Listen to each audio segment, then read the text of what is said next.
Hey, I'm Elon. And on this channel, we talk about money in a way that actually makes sense. No fake guru nonsense. No complicated finance language. Just the truth, explained simply. And today, we're talking about something really important.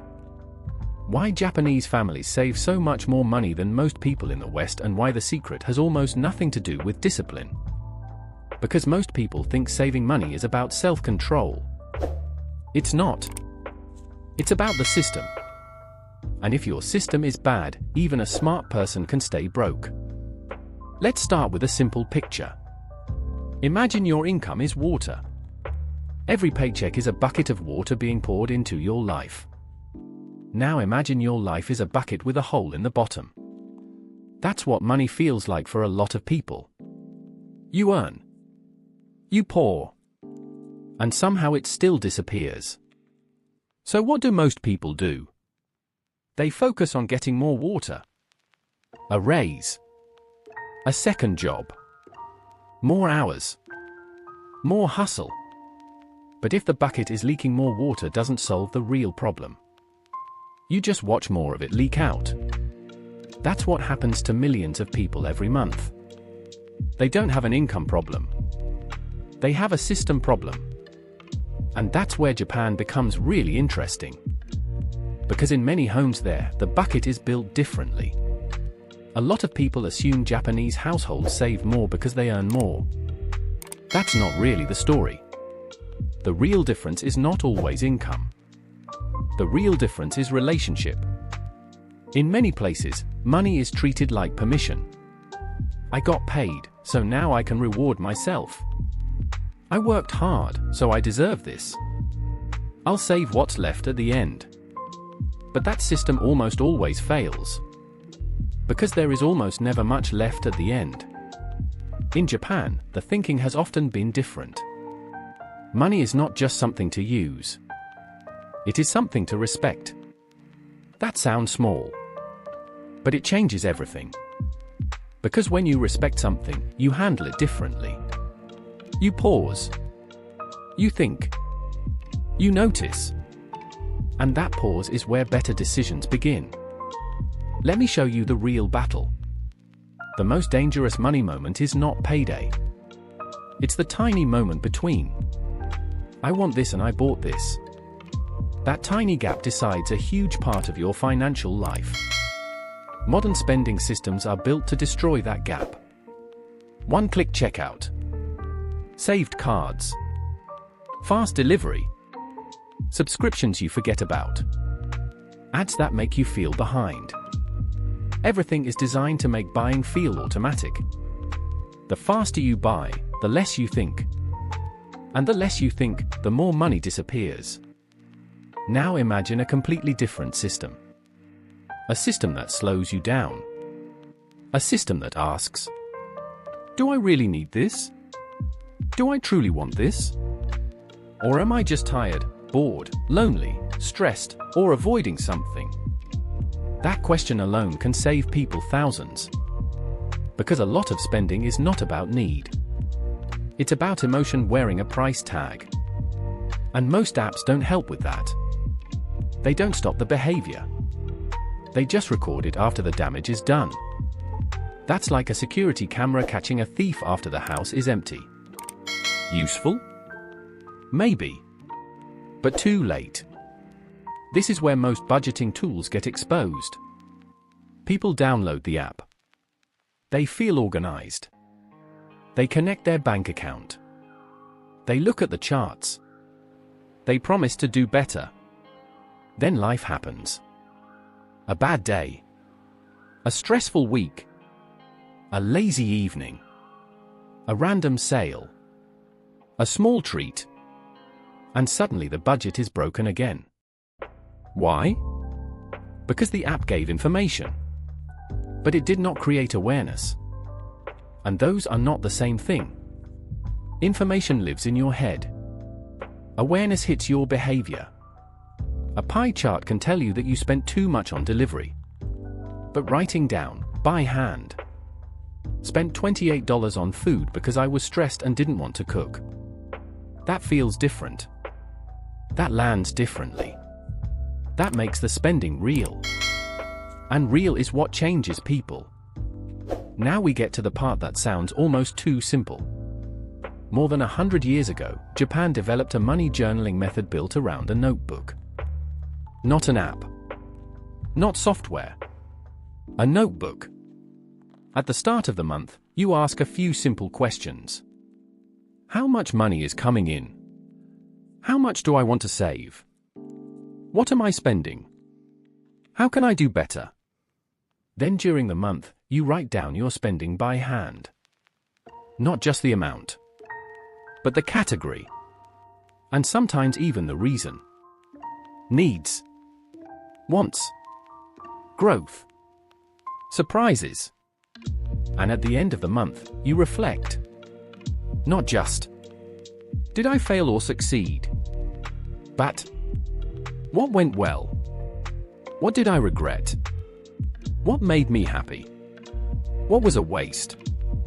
What will I change next month? That changes the whole game. Because now your budget is not just math. It becomes a mirror. And that's powerful. Because people rarely change when they are judged. But they often change when they see themselves clearly.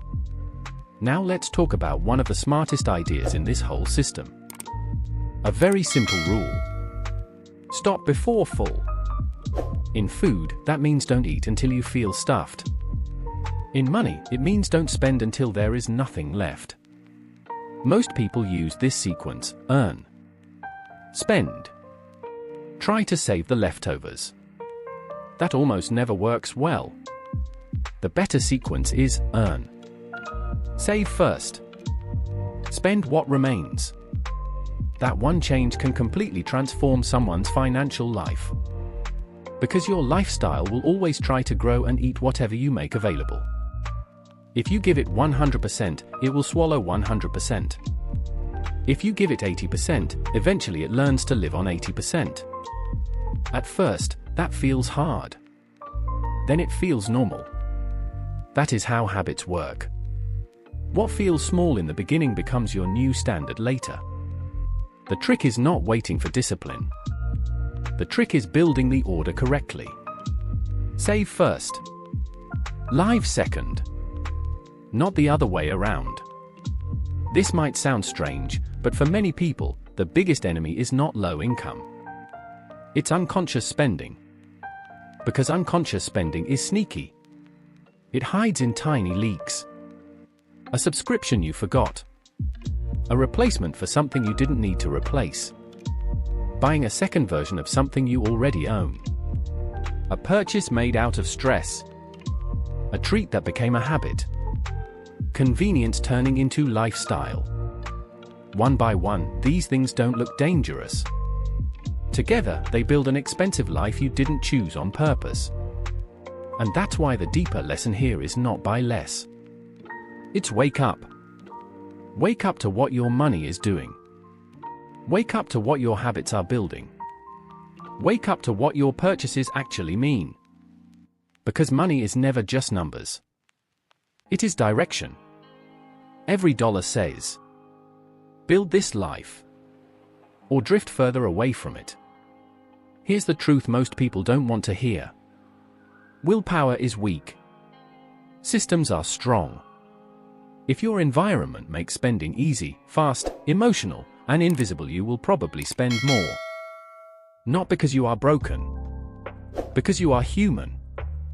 But if your system makes spending slower, more visible, and more intentional, you suddenly become much better with money. Same person. Different setup. Different result. That is why this Japanese-style method matters so much. It does not ask you to become a superhero. It asks you to become more aware. And awareness is more realistic than perfection. You do not need to never make mistakes. You need to notice them faster. That is how progress actually happens. Imagine two people. Both get paid on Friday. The first person says, "I'll try to be good this month." The second person moves 20% away immediately. The first person swipes, taps, orders, forgets, shrugs, and hopes. The second person writes things down, checks in, reflects, and adjusts. At the end of the month, the first person is confused. The second person is informed. At the end of the year, the first person says, "I need to make more money." The second person says, "I finally understand my money." And 5 years later? One person built savings. The other built excuses. That is how small habits turn into huge life differences. Not in one weekend. Not in one viral money hack. But slowly. Quietly. Like roots growing underground before the tree appears. The reason this matters is bigger than budgeting. This is about peace. Because the real goal of money is not just to have more money. The real goal is to feel less fear. To know one bad week won't destroy you. To know your life is not being held together by stress, credit cards, and hope. To know your money is not vanishing into things you don't even care about. That kind of peace is not created by income alone. It is created by control. And control begins with attention. That's why an old notebook can beat a modern app. Because attention changes behavior. And behavior changes your future. So here's the challenge. For the next 30 days, don't try to become a different person. Just become a more honest one. Get a notebook. Write down every purchase. Not just what you bought. Write why. Was it a need? A real want? Or just a reaction to boredom, stress, or habit? Then move part of your next paycheck away before you can touch it. Not later. First. And watch what happens. Because the truth is, you may not need a bigger income first. You may need a better system. If this video changed the way you think about money, subscribe. Because on this channel, we don't just talk about saving money. We talk about escaping the traps that keep people broke. And if you've ever tried budgeting before and failed, drop a comment below and write, "I'm trying the notebook." Because this time, you're not just tracking money. You're changing the way you think.